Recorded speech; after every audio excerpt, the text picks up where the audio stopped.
that was some good cartoons. So I literally had never heard of this show before it was recommended for me to watch on the Backlog Builder.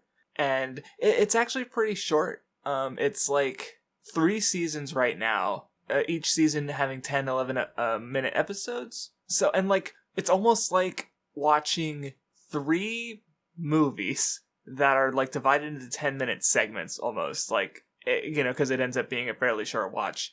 And, each season is kind of like, this show is interesting and good, and I'd recommend looking at it. Each season is like, it focuses on a different main character, but the it still builds off of like the setting and the characters in the previous seasons, even if certain ones aren't involved anymore. I don't know. I guess one thing that kind of like maybe go, yeah, this is a show for me, was the humor. Like, because like, so I guess it is like, it's a cartoon. It aired on Cartoon Network and stuff. I saw on HBO Max there was like someone posted a thing and it was like being advertised next to literal baby cartoons, which is like, oh, sad.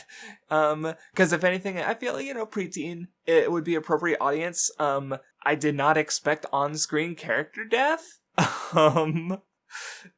So, and even just in general, like parts of the premise, especially in season 2 on, is very existential.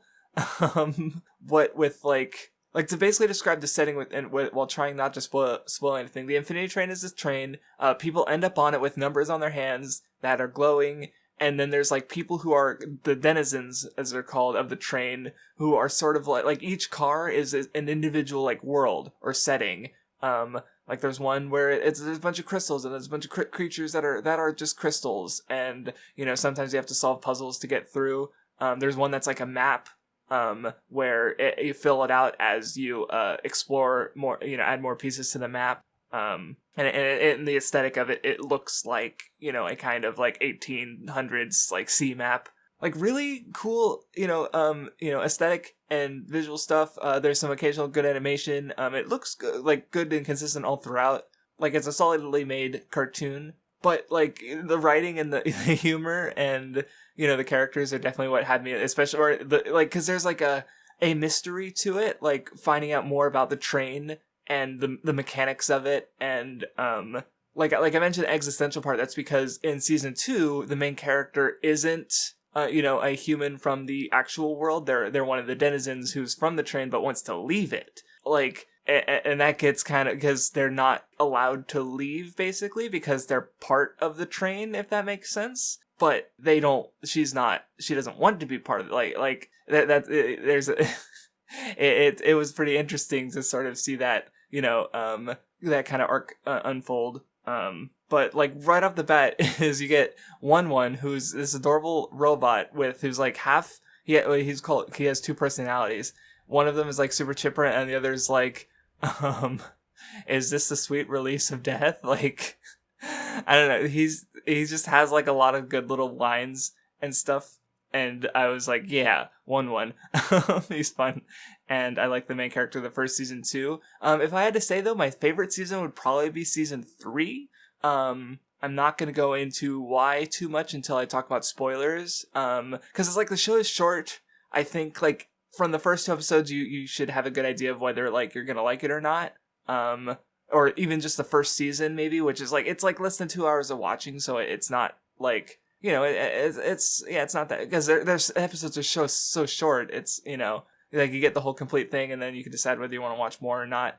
Though I guess like it's at a kind of awkward spot because I feel like seasons 1 and 2, obviously there were like there was a whole episode of season 1 that introduced this kind of like world and I was like, did they just introduce all these setting things like for just this one car of the train for just this episode? And no, that character gets introduced there, and some of the antagonists get more large roles in season 2. So when it happened in season 2, and there's this, here's this these people from a certain car, and they're against the train, and they're doing this, and I'm like, yeah, there's our main character for season 3, and lo and behold, but with season 3, like it was where in those cases the characters who return in the later seasons were in single episodes. In season 3, the character who I would expect would be the main character of season 4 was like a major character in that season. I think again, we don't, it doesn't exist, so I don't know exactly what route they'll go with season 4. I hope they do, because I felt like there was a little bit more openness to it compared to the previous 2 seasons. Where like in season 1, the character who becomes the main character in season 2 is like, their story could have ended there and I wouldn't have said anything, but it was nice to see their story continue. But yeah, definitely a strong recommendation. I cried at one point a little bit. Got emotional a lot and teary-eyed. But, ooh, yeah, that was in season 3, and part of why it's my favorite season. Anyway, I'm gonna move on into spoilers, so if you are interested in watching it, goodbye, thank you for listening. If you've already watched it or don't care, this show does some things that I thought were cool. Like, yeah, I said on-screen character death. Like, fucking Simon fucking melts in the last episode. I was like, oh, okay. And even a few episodes before, like, because there was Atticus in season 1 who kind of died. I was like, oh shit, but then not really. But then, like, in season 3, they're like, okay, no, Tuba, goodbye. And I'm like, no. And then the funeral, that's where I cried a little bit. Because I don't know, like, I really like the trope of, like, character who, you know, doesn't usually show cry or show the negative emotions, does so, which is what happened with Grace, because she's normally like has to put on this perfect tough act, and that was, I think, the most, you know, at least up to that point of the show, the most vulnerable she'd been, and that was part of what got to me. But yeah, anyway, so yeah, season 1, I just, yeah, the setting, like, we get all the explanation for the setting. I like seeing how the mechanics, you know, got explained, like, and then season 2, like, season 2 was good.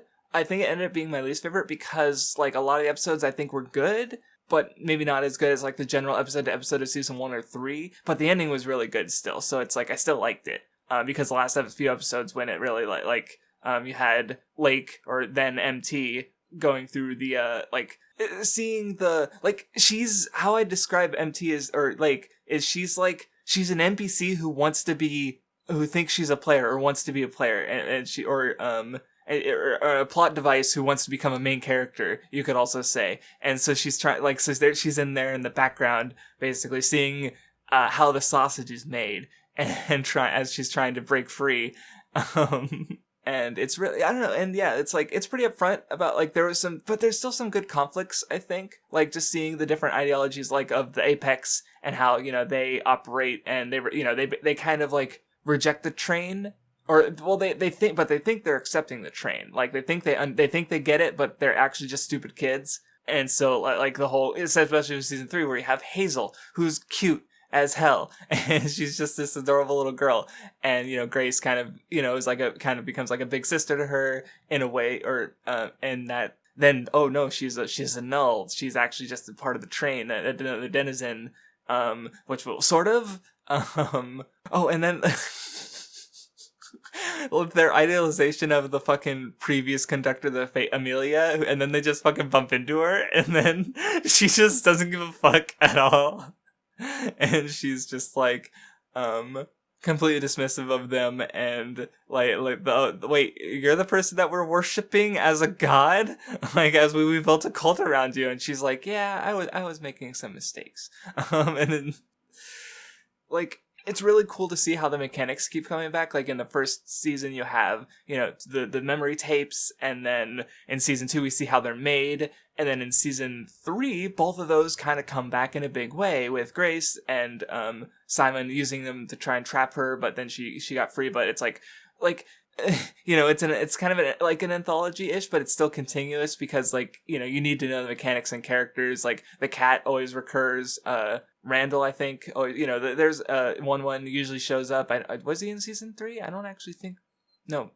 Well, he was mentioned. Like, we're supposed to know who he is. But yeah, it's like, the premise is all about the character development, and so you get to see all these stupid kids figure their shit out. Like, you know, Tulip's her parents are going through divorce. Jesse, like, I like the way that the peer pressure thing kind of climaxed with Apex, and him rejecting, you know, because he wants to fit in, and because he has trouble being alone, like we kind of saw in the last episode, where he was freaking out when he first arrived on the train. And I'm trying to think of if I have any more to say. Like, I can mention some other moments or jokes I like. Like, one was when they were in the first season, when they were in like the turtle car, and they one and Tulip were trying to fix everything, and then no, it turns out there's an order to the chaos. And the joke at the end where Atticus is like, I'll bring my disaster relief from the Corgi Kingdom, and it's like, even though what was it? Doorbell aftermath is the most like common cause of like disaster relief that's needed in the with the corgis. Like, I guess the humor is it's just kind of dry, and it just like does it, and I know, so it really worked for me. But yeah, it's a well put together. Like, it's neat to see all the connecting parts, and I'm really excited to see what a season 4 would be if we get one. Because like season 3 just aired this year, apparently. Yeah, it literally just finished in August, so we're just a few months ago. But so season 4, I hope it happens. In the meantime, this is good though. It's good television, good show. I like it. I liked it. I had fun. Good time. Basically, all I've been doing the last couple of days is watching Infinity Train and playing Binding of Isaac Rebirth because I fell off the wagon. Fuck me. I haven't done anything today except I have all of those two things. It's almost dinner.